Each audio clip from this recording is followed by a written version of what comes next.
بسم اللہ الرحمن الرحیم وَلَقَدْ يَسَّرْنَا الْقُرْآنَ لِلذِّكْرِ فَهَلْ مِن مُدَّكِرٍ، اور بتحقیق ہم نے اس قرآن کو نصیحت کے لیے آسان بنا دیا ہے، تو کیا ہے کوئی نصیحت قبول کرنے والا؟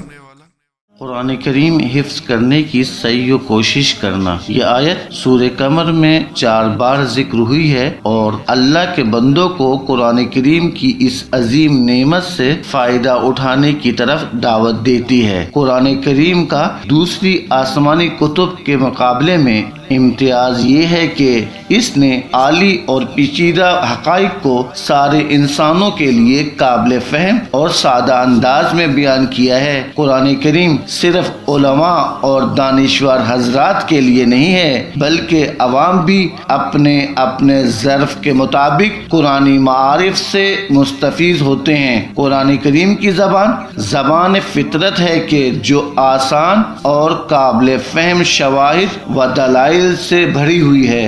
مذکورہ آیت سے قرآن کریم کے خصائص میں سے ایک اور خصوصیت نمایاں ہوتی ہے کہ تمام آسمانی کتب میں سے تنہا قرآن کریم وہ کتاب ہے جو اپنے ادبی اور عالی و دل نشین مطالب کی وجہ سے حفظ اور تلاوت کی قابلیت رکھتی ہے۔ بہت سے مفسرین نے مذکورہ آیت کی تفسیر میں یاد دہانی اور نصیحت کے حصول کے علاوہ قرآن کریم حفظ کرنے کی بھی تفسیر کی ہے۔